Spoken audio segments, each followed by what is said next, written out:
enough, I can stand in front of you. Come in. Eric, how do we look? Can I have my sign? Okay, Bishop, we're live. Good morning. Good morning. Good morning. Can you hear me? Yes, sir. Let me welcome all of the persons who are there today, the North Carolina Poor People's Campaign, Council of Churches, and others who have come, clergy and advocates and impacted poor and low-wage people. This is Bishop William Barber, the national co-chair of the Poor People's Campaign and the president of Repairers of the Breach, that holds the mobilizing side of the Poor People's Campaign all over the country today. Our coordinating committees, led by our tri-chairs, the tri-chairs that you'll hear from today in North Carolina, are holding simultaneous canvassings in poor and low-wage communities, encouraging people to exercise their right to vote. We're doing it particularly in the areas and among the population that is the largest potential swing vote in the country.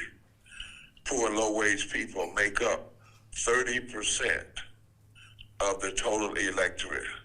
And in battleground states like North Carolina and Ohio and Michigan, Wisconsin, Pennsylvania, Florida, poor and low-wage persons, that's persons making $50,000 or less in a family of four, people who make less than a $15 minimum wage, living minimum wage, those are the people who work hard every day, who struggle to get by, who are $500 from a major economic emergency. They represent over 40% of the electorate in battleground states. There are 30 million poor and low-wage voters who did not vote in the last election. 57 million voted, so poor and low-wage folk did vote. But if they voted at the same rate as other populations, they are the largest potential swing vote in the country. Mm-hmm. One of the great researchers and pollsters, Cylinder Lake's firm, says that this is the place upon which American elections will turn, and that any politician that is not talking to them is engaging in a form of political suicide, really. They're not serious about moving forward and speaking to the entire country. We know, for instance, in places like Wisconsin, the last election, the margin of victory was only 20,000 votes in the presidential election, but over 1.1 million poor and low-wage voters did not vote. And the number one reason they did not vote, according to the study that we did in the Poor People's Campaign with Columbia University and others, is that nobody talks to them or talks about the issues they're really concerned about. And that is addressing poverty, child poverty, and health care, and raising the minimum wage to a living wage of at least $15 an hour, and labor rights. In Pennsylvania, the margin of victory in the last election was only 40,000 votes. Over 1.2 million poor and low-wage voters that could have voted did not vote. In Michigan, in one of the most recent elections, the margin of victory was only 10,000 votes. And the number of poor and low-wage voters, factory workers who work in factories and live in their cars at night, teachers who are underpaid, health personnel and home health people who make less than living wage. This is what we're talking about. Over 1 million of them could have voted in Michigan and didn't. And the margin of victory was only 10,000. And North Carolina, and to the members of the media, North Carolina, nearly 40% of our population is poor and or low wage. Over 39% of our workforce makes less than $15 an hour, a minimum living wage. Almost 40% of our workforce makes less. And in North Carolina, in the last election, presidential election, the margin of victory was only 74,000 votes. Wow. but the number of poor and low-wage voters that did not vote was over 1 million, over 1 million voters. So we know that this is the group that if you, in many states, if just 10%, in fact, there's no state that we call battleground states where if just 20% of poor and low-wage voters who have not voted were to vote, that they could not fundamentally shift the outcome of the election because they are the swing vote. In the Bible, the Bible speaks of the stone that the builders rejected becoming the chief cornerstone, the builder of a new society. That is why today, right there in Winston-Salem, for instance, Union Baptist, my dear friend Bishop Sir Walter Mack and all others who gathered, are having press conferences across the country and then beginning a season of canvassing that will go on all the way to November. We committed in this season to touch 15 million poor and low-wage voters in this season. We started in March of this past year. Tens of thousands of people and 3 million people online gathered with us in June 29th of this year for a mass poor people's low-wage workers moral assembly and moral march on Washington to the polls. Just last night, today at 11 o'clock, right now as we're at this press conference, we released a text messaging program to over 10 million poor and low-wage voters across the country, effort that has never happened. We're not telling people who to vote for. We're telling them what the issues are and where people stand, and that they must vote if they care about these issues. Yes. And finally, we want you to know that in October, the Poor People's Campaign of North Carolina, Repairs of the Breach, and the North Carolina Council of Churches will be launching a voter revival, a Get Out the Vote revival that will start in Raleigh and travel across the state, east, west. We're going to go to the east, the west, the north, the south, because what we recognize is North Carolina has always been a powerhouse when people turn out to vote. And we are not going to leave these voters untalked to. Over 40%, again, as I close, of the North Carolina's population is poor and or low wage.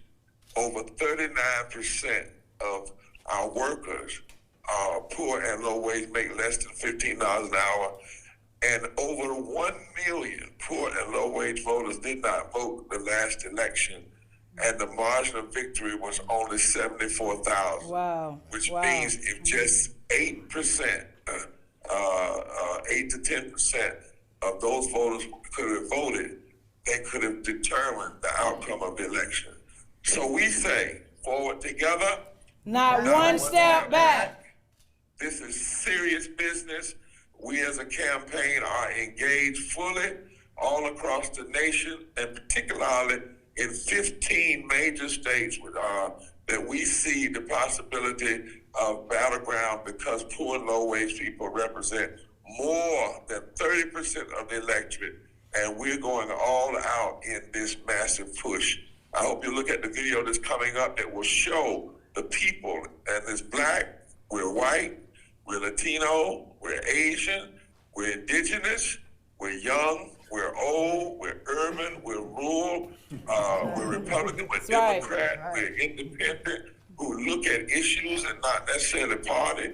We are people from all walks of life, people who work in all different occupations, who are concerned about living wages and health care and public education and the women's right to choose, all of those things that we are concerned about, and we intend to push out and say to this population, if there's ever been a time that you need to maximize your power, it's right now, because we are the swing vote.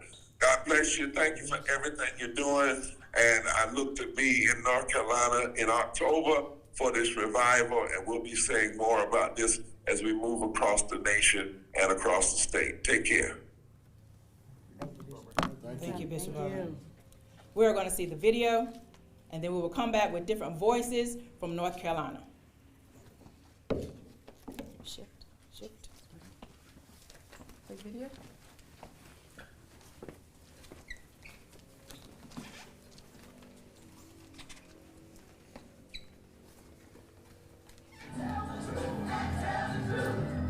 We are representing America's largest potential swing vote, poor and low-wage brothers and sisters who make this country work. Those impacted by injustice, voting together. My whole life, I've been running only to find that there is nowhere to run in this country that is not contaminated by the disease of injustice. Poor and low-income folks make up over 43% of Mississippi's electorate.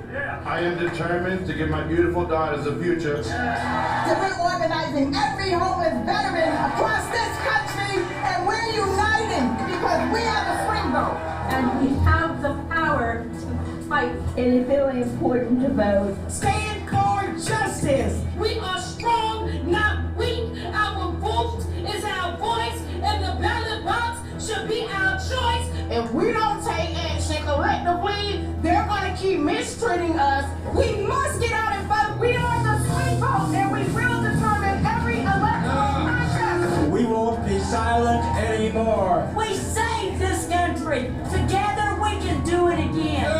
Vote! Until one day, we are one nation, under God, indivisible, with liberty and justice for all. Because together we are the swing vote.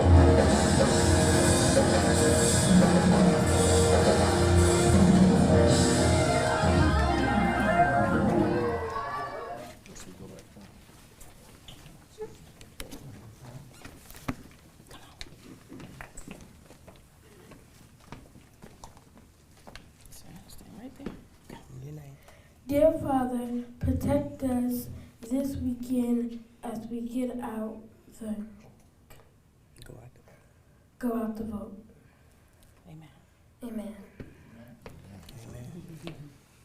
Good morning, everyone. Good morning. It is a privilege to stand before you today as we gather for a critical cause that goes beyond politics and partisanship. We are here as the North Carolina Poor People's Campaign. I am Reverend Dr. Hannah R. Broom, National Director of Religious Affairs for Repairs of the Breach, and also President of the North Carolina Council of Churches.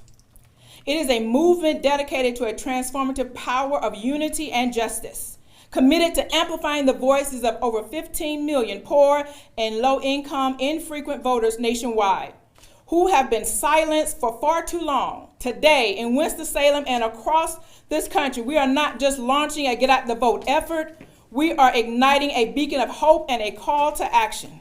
Our mission is clear: to demand that every candidate seeking office, from local town halls to the national stage, acknowledge the harsh reality of poverty and low wealth that claims 800 lives daily, amounting to a staggering 295,000 lives lost each year.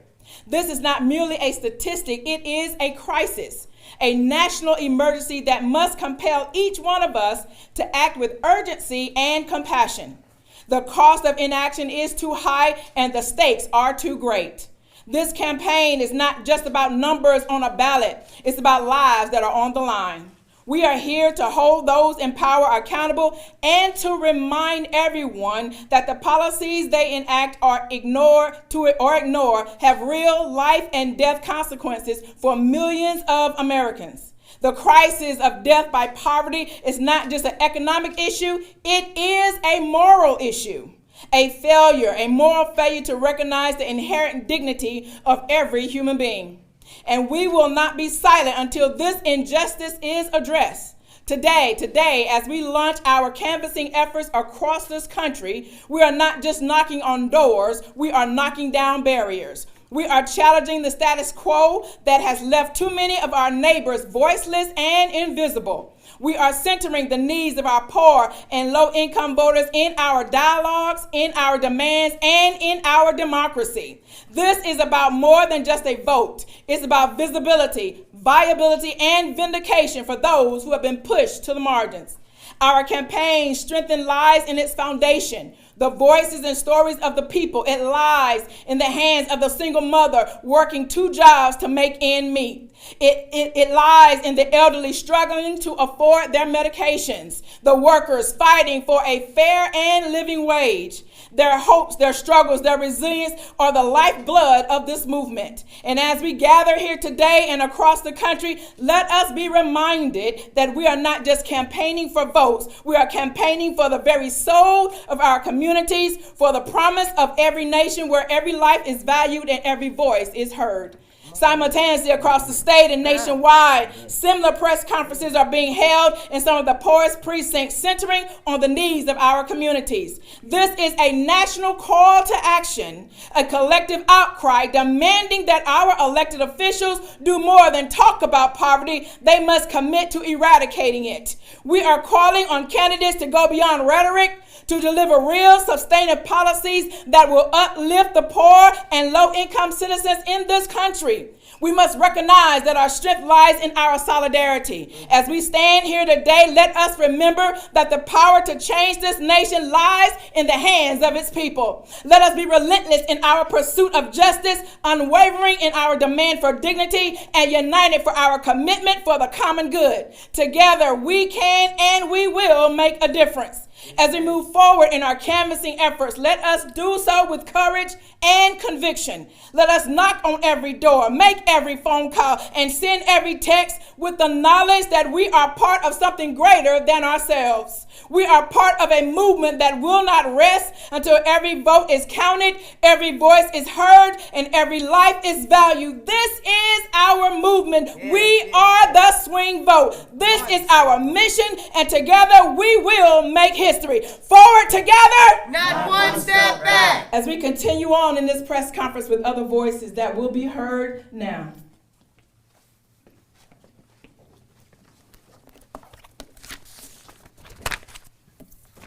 Good morning. I am Linda McKenzie. Thanks for joining us at the Poor People's Campaign with our first canvassing weekend as we reach out to the 15 million poor and low-income infrequent voters. We are one of 36 states and we're canvassing this weekend. Today we'll be handing out a candidate scorecard which shows where the candidates stand on the issues that are very important to our community. It also lists on these issues how the Democrats and the Republicans voted. It's got the percentage that you can see, thoroughly fact-checked. So we will be handing that out on our canvassing this weekend. Our next canvassing is set for October 4th through 6th, and we will also be having text banking and phone banking in the coming weeks as well. Thank you so much. Morning, everyone. I'm Cheryl Harry, and I am speaking on behalf of our Bishop, Sir Walter Mack Jr. We are always elated and excited to partner with the Poor People's Campaign with Bishop Barber. This is our third Get Out the Vote revival that we are partnering with him on as well. Union Baptist Church is 100 years old. We've been in this community for that time. We've been serving here. We've been doing it in various capacities, and to be able to really talk with people and to be a focal point for getting out the vote and mobilizing individuals to get their voices heard is a part of what we do, a part of what we believe our mission is here in this community. We are holding a Get Out the Vote revival starting this week. On Tuesday, Dr. Barber will be conducting a strategy workshop for us. So we're inviting everyone to join us on Zoom. It'll be a Zoom call for him. Okay. It'll be a Zoom call, and Dr. Barber, he knows how to strategize. He knows how to pull people together. So he's going to be conducting this call for several of our churches and organizations throughout this region. Then on on Wednesday and Thursday, we're actually going to have workshops where we're going to talk about social media. Nobody does that better than Dr. Barber and the Poor People's Campaign. They know how to reach communities. They know how to reach people, and they're going to be instructing us on this. So we're inviting you to join us for the Get Out the Vote Revival, and it'll be the 17th through the 19th here at Union Baptist Church. Thank you.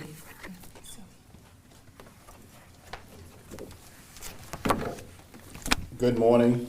Morning. My name is Selvin Jordan, and I'm always looking for an opportunity to help to empower and to help to make a difference in our community. Reverend Barber has taught us that we are the swing vote. We have power. We represent so many people, such a large number, until we can make a difference in the coming election. We are looking at the policies. We're not looking at our personalities. We're just looking at things that are going on and what can we do to change them. We're looking at making a difference in workers' rights, in voting rights, in civil rights, in human rights. I mean, we have to protect and expand the women's rights that are being abridged and taken away with abortion. We have to organize and mobilize. We have to be serious about this. This is an opportunity to make a shift in everything that's in all of the policies. And when I look at the policies that he gave me the scorecard, it's appalling to me what we have done as people. You know, we always try to be fair. We try to be even-handed, but we also have to look out for the needs of the less fortunate and for those who represent us and the middle class and the poor.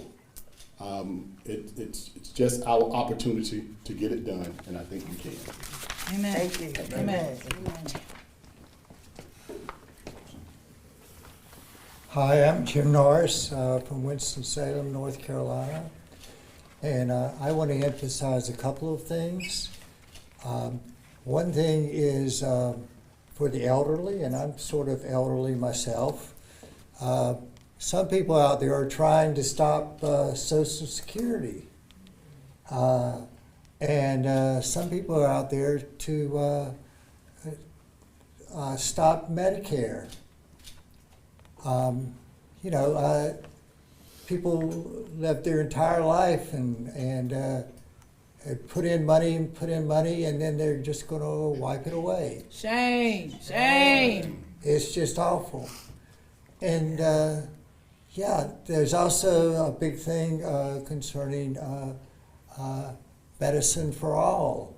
There are so many people out there that are having so many issues.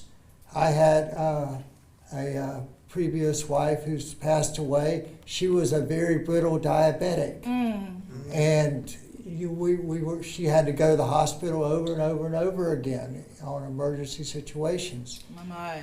So it's really terrible. Healthcare for all. Healthcare for all. Yes, those are the main things I wanted to talk about. There are many, many, many other issues, and others will share on those. Thank you. Thank you. Amen. Hello, my name is Alex Ruth. I'm from High Point, North Carolina, and this is my first time doing anything like this. I followed Reverend Barber up to DC on June 29th when I saw him on The Daily Show, and I felt like he was speaking a lot of the same things that I needed to hear at that time. And growing up, I just see a lot of people just kind of live and deal with the problems that they were given, and most of the time they feel like they don't even have the right to ask for help. Wow. And they feel like that it's kind of just the way that things are, and no one even gives them the information on how to change those things. Wow. And to me, that's really why I'm here and what I would like to see change. Thank you. Welcome. Amen. Amen. Amen. We are the swing vote. We are the We swing are vote. the swing vote. Hello, everyone. Hello. Forward together. Not one step back. Forward together. Not one step back. My name is Sandra Noble. I am an organizer with the North Carolina Poor People's Campaign, but I am also a hair on the giant that we're waking of the 3.5 million poor and low wage workers that we have here in North Carolina alone. I am here inviting you all to get out to vote, to come and join us with our canvassing with Get Out to Vote. Really, I can't tell you who to vote for, okay? I can't even really stand here and tell you the reasons, but we all know the reasons why we should vote, okay? Like the Earth, Wind, and Fire old song, the reasons. We know the reasons that we're here, most definitely. And we know, let's just say, like Bishop Barber said, if you don't vote, it's gonna cost us, okay? It's gonna cost us. But what I can do is invite you to come out to vote with us, join our campaign using our tools for resources, as well as our scorecards with the candidacies, with the candidacy stands and issues. I'm sorry. We are North Carolina Poor People's Campaign is bipartisan. We do not endorse either, campaign, but we do encourage all to get out to vote. Come with us on canvassing. Register a canvas. You can register a canvas in your area. We have the tools and everything that you need to get that canvassing done. All I can say is, if you don't vote, then